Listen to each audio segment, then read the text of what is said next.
Hello everyone, I hope you all are fine. So in this video, we are going to study about our 3-month strategy for our general awareness section in SSC stenographer exam. So it contains 50 marks. So इस video में I will be talking about the most important points which you need to take care while preparing for the general awareness section. So all the important points will be bilingual in nature. So if a student is from southern state and is not able to understand Hindi, so I will be translating it into English. Or if a student is not able to understand the English that much, तो यहाँ पर हम हिंदी में भी बात करने वाले हैं. So let's begin our 3 months general awareness strategy. First is कि our general awareness section contains 50 marks. 50 marks का general awareness section आता है जिसमें our two branches will be separated. Our two branches will be separated. First is our strategy के, second is our current affairs. पहला strategy के and दूसरा current affair. तो majorly portion will be covered by the static GK. Majorly जो भी part आता है वो स्टैटिक जीके में से आता है and the current affair portion is very less in the SSC stenographer exam. ठीक है. एंड ये जो सारी बेसिस हैं, these all analysis, these all number of topic wise weightage is based on the past year question paper analysis. मैंने यहाँ पर past year paper का एनालिसिस करा है and on the basis of that I have came to all this conclusion. So मुझे यहाँ पर इतने सारे ये किस टॉपिक से क्या क्वेश्चन पूछे जा रहे हैं इनके बारे में पता लगा when I go through the analysis of the past year papers. So आपके 2021, 2022, 2023 इन पेपर्स के एनालिसिस के बाद मुझे ये पता लगा कि yes, SSC is going through a similar and a definite pattern. ठीक है, एक पैटर्न को एसएससी फॉलो कर रहा है. सो फर्स्ट ऑफ ऑल अगर स्टैटिक जीके की बात करें सो उसमें जो आपका मेजरली कवर पोर्शन रहता है वो एक तो रहता है ancient history and art and culture से काफ़ी ज़्यादा मात्रा में क्वेश्चन पूछे जा रहे हैं. And in that ancient history and art and culture the number of question which SSC is asking is about 6 to 8 question. किन किन टॉपिक में से हैं? So what topics we need to consider for this art and culture. So please note it down, I am dictating. So your first topic is your post Maurya period और the Maurya dynasty. सो उससे पहले हमारा एक जो चीज़ आती है वो आता है इंडस वैली सिविलाइजेशन. तो इसमें भी आपके जो कई टॉपिक्स है वो है इंडस वैली सिविलाइजेशन जिसमें आपके हड़प्पन एंड मोहनजोदारो. सो ये सारी जो साइट्स हैं इंडस वैली की वो आपको पता होनी चाहिए कहाँ पर है, ये किसके लिए फेमस है, all these things. The second thing is आपकी मौर्य पीरियड यानी महाजनपदास पीरियड, वो भी आपको पता होना चाहिए. एंड देन इसके बाद post Maurya period and the question is asked from post Maurya. यहाँ पर कुशानाज से पूछा गया था लास्ट ईयर का. तो ये दिस क्वेश्चन इज फ्रॉम 2022. ठीक है. सो इस तरीके से आपसे पूछे जा रहे हैं. एंड ऑल्सो आपका आर्ट एंड कल्चर में से एक बुद्ध की साइट, बुद्धिज्म जैनिज्म जो आपको टॉपिक रहता है, तो बुद्धिज्म साइट आपसे पूछी गई है आर्ट एंड कल्चर में से. एंड आर्ट एंड कल्चर में से आपसे ये भी पूछा गया है कि आपके जो आर्किटेक्चर, टेम्पल्स के जो आर्किटेक्चर होते हैं उनका स्टाइल, यानी कि Dravida style of architecture, Nagara style of architecture, all these things आपको ये पता होना चाहिए. ठीक है. विहारास फॉर बुद्ध्स. सो ये सारी चीज़ें आर्ट एंड कल्चर आपका कवर करेगा. तो इन सारे टॉपिक्स पर आपको खास तौर से ध्यान देना है. Now moving forward the economics portion में जो आपका रहता है वो मेजरली इंडियन इकोनॉमी एक मेजर पार्ट को कवर करता है. So in economics portion your major part is covered by the Indian economy section in which आपको योजनास के बारे में पता होनी चाहिए. जो स्कीम्स आती हैं उनमें जैसे प्रधानमंत्री आवास योजना है, प्रधानमंत्री जनधन योजना है. तो all these schemes you have to clarify in your self कि हाँ अगर इससे आपका क्वेश्चन आ गया तो आप इसको कर पाओगे. नाउ और भी किससे क्वेश्चन आ रहे हैं? Indian economy and green revolution is the best topic here.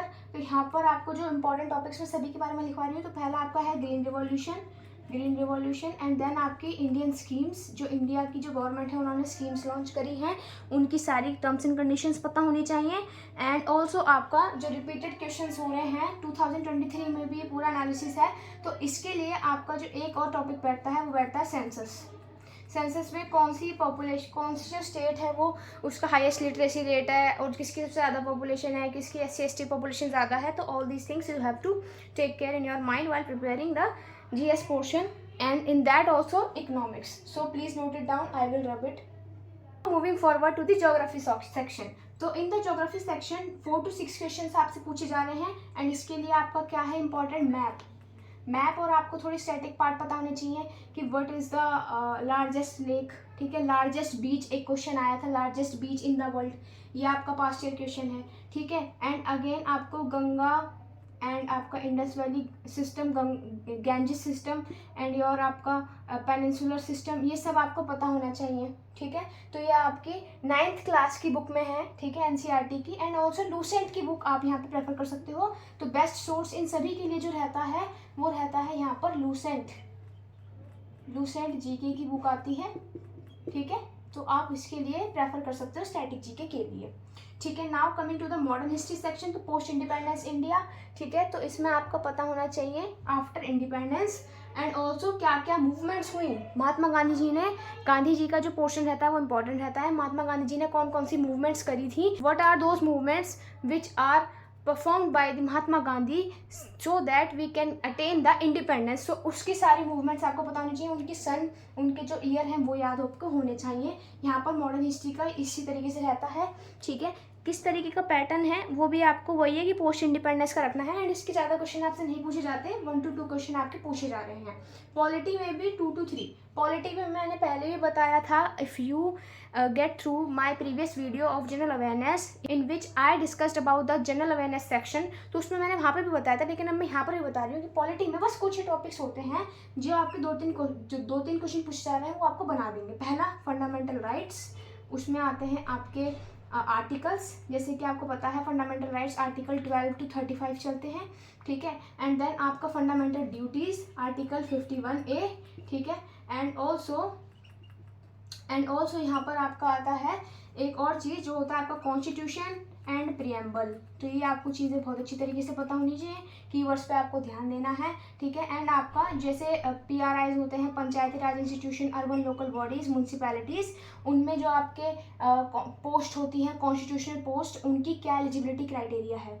जैसे अभी पूछा गया है कि पंचायती राज इंस्टीट्यूशन में आपका जो कि कोई अपना इलेक्शन लड़ने के लिए आपको कितने एज लिमिट की क्राइटेरिया है, तो 21 ईयर्स में you can contest your elections. So ये आपका पास्ट ईयर का क्वेश्चन है जो PRI से आया हुआ है, ठीक है। तो ये सारी चीज़ें आपको ध्यान में रखनी है, please note it down. Coming to the miscellaneous section of the static GK and that miscellaneous section is your sport।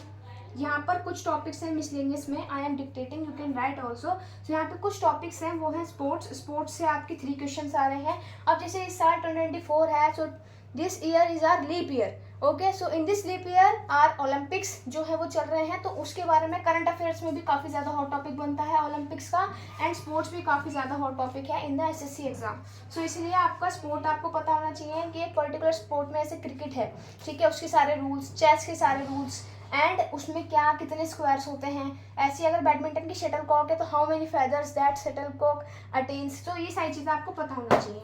Books and author again Lucent GK में से आप याद कर सकते हो।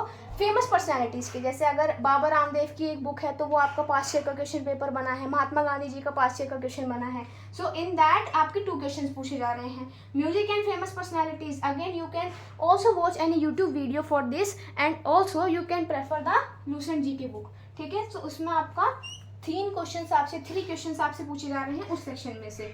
Now coming to the festivals, तो festivals के काफ़ी ज़्यादा आए हैं, there are many questions and I came through the analysis की। जैसे एक ऐसा क्वेश्चन आया था कि दिवाली के 5 डेज बाद क्या आपका त्यौहार मनाया जाता है, एंड ऐसा भी क्वेश्चन आया था कि किस तरीके का फोक डांसेस। तो हाँ, यहाँ पर फेस्टिवल से रिलेटेड आप यहाँ पर ब्रैकेट में फोक डांसेस भी लिख सकते हो। सो ये सारी चीज़ें आपकी फेस्टिवल से रिलेटेड हो जाती हैं, तो इसके आपके 3 to 4 क्वेश्चन आ जाते हैं, काफ़ी इजी रहते हैं if you know about your festivals, ठीक है। एंड 5th जो आपका रहता है वो रहता है विटामिन एंड डेफिशिएंसी। सो काफ़ी इंपॉर्टेंट टॉपिक, काफ़ी छोटा टॉपिक। सो कौन सी विटामिन की कमी से क्या डिजीज़ आपकी हो रही है, एंड आप किस तरीके से किस मिनरल की कमी से आपकी हो रही है। जैसे आयोडीन की कमी से आपके गोइटर होता है, विटामिन डी की कमी से भी आपकी कैल्शियम की कमी आ रही है। So calcium deficiency is due to vitamin D. So this is the past year question. अगर आप इन क्वेश्चन पेपर को उठा के देखोगे आपको यही क्वेश्चन मिलेंगे। सो ऑल दीज क्वेश्चंस, ये आपके 3 क्वेश्चंस बन रहे हैं। सो नाउ ये सारा हमारा आपका हो गया स्टैटिक जीके का पोर्शन। ये भी यहाँ पर मैंने भी बता दिया कि क्या क्या टॉपिक आपको कवर करने हैं, किस सोर्स से आपको कवर करने हैं। Now moving to the current affairs portion. तो करंट अफेयर्स के मेनली क्वेश्चन 6 to 7 ही आते हैं and this is also according to the PYQ। सो इसका जो मेनली रहता है, करंट अफेयर भी कहाँ से आ रहे हैं, जैसे कोई स्पोर्ट्स से आ गया, स्पोर्ट्स से काफ़ी ज़्यादा आने के चांस हैं। किसी गवर्नमेंट अमेंडमेंट बिल जो है, ठीक है, गवर्नमेंट अमेंडमेंट बिल, ये आपको पॉलिटी का पार्ट रहता है। आर्टिकल 368 कॉन्स्टिट्यूशन अमेंडमेंट बिल, ये सब आपका है। एंड ऑल्सो आपका यहाँ से जो क्वेश्चन आ रहा है वो आ रहा है यूनेस्को साइट। अब जैसे अभी एक क्वेश्चन, अभी अगर आपने करंट अफेयर्स पढ़ते होंगे सो उसमें एक क्वेश्चन आया था कि असम में हमारा एक अहोम डायनेस्टी का एक मोडेम है। सो वो मोडेम जो है वो आपका यूनेस्को हेरिटेज साइट को अनाउंस कर दिया है। सो वो एक काफ़ी इंपॉर्टेंट चीज़ आपकी बनती है, ठीक है। इससे रिलेटेड आर्ट एंड कल्चर में भी ये चीज़ आ जाती है। So all these things will be covered in your current affairs section, ठीक है। नाउ आपका जो स्टैटिक जीके का कुछ और सेक्शन रह गया था मिसलेनियस वाला, जिसमें आपका जनरल साइंस आती है 7 to 8 मार्क्स की, काफ़ी इंपॉर्टेंट रहती है। Again the references Lucent GK book and the awards किस तरीके के, सिविल अवार्ड्स भी, नेशनल फिल्म अवार्ड्स भी किस फेमस पर्सनैलिटी को मिले हैं। So these questions will also contain your 3 to 4 marks है। अब हम यहाँ पर डिस्कस कर लेते हैं कि how much time is needed for your these current affairs and static GK portion. Current affairs के लिए आपका जो मेजरली टाइम रहना है वो आपका रहना है 6 मंथ्स के करंट अफेयर। 6 मंथ्स के कहाँ से, अप्रैल से लेके आपके सितंबर तक के, ठीक है। अप्रैल से लेके सितंबर तक आपको करना है, ठीक है। एंड ऑल्सो आपका जो स्टैटिक जीके रहता है उसके लिए मेनली जो सोर्स है वो है लूसेंट जीके बुक। सो उसके लिए आप कर सकते हो। लूसेंट जीके के लिए कितना घंटे देने हैं, सिंपली आप 1 आवर दो, ठीक है, 1 आवर डेली दो। अब एक प्रॉब्लम मैंने कमेंट सेक्शन में पढ़ी थी कि याद नहीं रहता है पढ़ा हुआ। तो द मेन टॉपिक इज कि किस तरीके से करना है। सबसे पहले लूसेंट की 1 घंटा पढ़ो, याद करने की कोशिश नहीं करनी है, सिर्फ 2 रीडिंग लेनी है। 2 रीडिंग लेने के बाद आपको पता लग जाएगा कि क्या पूछना चाह रहा है, क्या कॉन्टेक्स्ट है एक टॉपिक का। देन उसके बाद जब आप 3rd रीडिंग करोगे तो आप खुद ही लगेगा कि मुझे बार बार याद आ रहा है वो चीज़, हाँ मैंने पढ़ी है, ठीक है। तो थोड़ा उसे मेमोराइज करने की कोशिश करनी है। इन 3rd रीडिंग आपको मेमोराइज होना शुरू हो जाएगा, ठीक है। एंड जो भी आपको चीज़ मेमोराइज हो रही है, the main important thing is कि राइट इट मतलब पूरा सजा सजा के नहीं लिखना। सिंपली ऐसे कि if I talking about Indus valley civilization, so Indus valley civilization में हमारा it is the oldest civilization in South Asia, ऐसे करके भी आप याद कर सकते हो जैसे मैंने अभी करा। बिकॉज अगर हम किसी चीज़ को लिखते हुए उसको, अगर किसी चीज़ को याद करते हुए उसको लिख रहे हैं, चाहे किसी भी इंडिकेटर से हम लिख रहे हैं, वो चीज़ हमको जल्दी से याद हो जाती है। So this is all about my video. So if you like this video then do share this video and subscribe my channel for this type of video.